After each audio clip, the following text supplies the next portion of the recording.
Mesdames, Messieurs, bonjour et bienvenue sur notre chaîne YouTube. Ici nous vous donnons la clé, alors si vous êtes nouveau, abonnez-vous et cliquez sur la cloche de notification pour ne plus rien manquer. Cela fait, on peut commencer. Édito.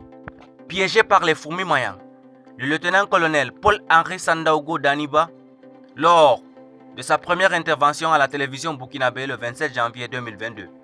Autre presse par DR. On sait quand débute l'insécurité terroriste, mais nul ne peut en prévoir la fin. Et il faut juste une réelle confiance en soi pour prétendre circonscrire ce fléau à une échéance prévisible. À Seitanga, le bilan est lourd. 86 civils massacrés par des djihadistes qui avaient pris leur temps pour parachever l'horreur qui a plongé le Burkina Faso dans la perplexité. Qu'adviendra-t-il de la junte si ces terroristes continuaient de massacrer ainsi, étant donné que c'est pour en finir avec ces massacres à répétition que les militaires avaient en janvier dernier renversé le président Roch-Marc Christian Kaboré. À l'évidence, il était présomptueux de la part de cette junte de justifier son putsch parce qu'elle considérait comme l'incapacité du président Kaboré à protéger les populations contre la violence des djihadistes. Le lieutenant-colonel Sandaogo Damiba pensait pouvoir faire mieux, mais au rythme auquel vont les tueries, des questions gênantes vont se poser à lui. À quoi sert-il de mettre un coup d'arrêt à la vie démocratique de la nation pour passer le plus clair de son temps à constater les massacres comme celui qu'il a chassé du pouvoir? Un auditeur de RFI s'est même offusqué cette semaine de ce que ses officiers n'en finiraient pas de se partager les postes juteux à Ouagadougou.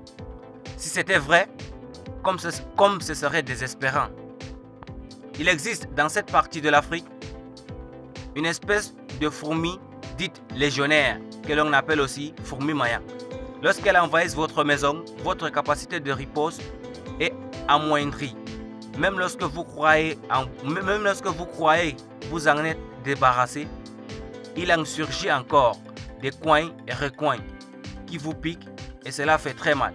Le terrorisme auquel est confronté le Burkina, comme du reste le Mali et le Niger, est comme les fourmis mayang.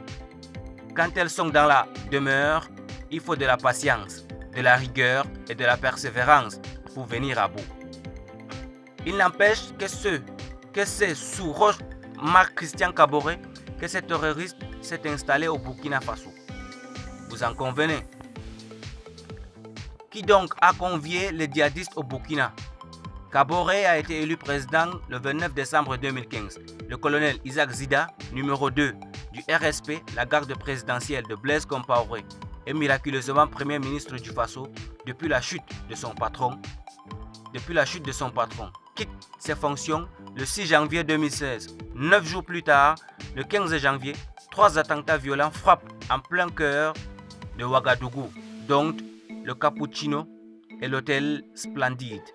Ce dispositif terroriste avait forcément été mis en place bien avant l'élection de Kaboré. D'ailleurs, on apprendra que certains djihadistes avaient table ouverte à Ouaga 2000 depuis des années. À ceux qui s'étaient étonnés de voir à la tête du gouvernement né de l'insurrection le numéro 2 de la garde du président déchu, les stratèges de l'insurrection expliqueront que c'était le seul moyen de s'assurer que d'autres militaires ne songent à déstabiliser cette transition. Peut-être qu'à force de surveiller ses propres camarades militaires, Zida a oublié de protéger le pays contre la menace djihadiste pour léguer aux civils un Burkina de plus vulnérable et déjà gangréné par les fourmis mayang. Le président Kaboré n'aurait-il donc aucune responsabilité dans l'aggravation du mal? Si, forcément, puisqu'il a passé 6 années au pouvoir. Mais à force d'instrumentaliser son incompétence supposée, ses détracteurs avaient fini par installer la question du terrorisme au cœur d'un profond malentendu. Certains pensaient même qu'il suffirait que le grand frère revienne d'Abidjan pour que l'ordre règne au Burkina. Mais non, ce sont des fourmis mayang. Si vous les laissez entrer, elles mutent, se reproduisent. Souvenez-vous de l'Algérie. Bien qu'ayant une armée puissante, combien d'années a-t-il fallu à Alger pour venir à bout du terrorisme?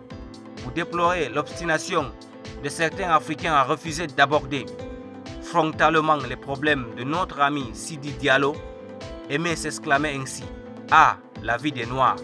De manière plus explicite, Aimé Césaire, lui, déplorait l'habilité de certains à mal poser les problèmes pour mieux légitimer les audacieuses solutions qu'il leur apporte. Merci pour votre aimable attention. Si vous êtes nouveau, n'oubliez pas de cliquer sur la cloche de notification et de vous abonner à la chaîne. Merci, à très bientôt pour une nouvelle vidéo.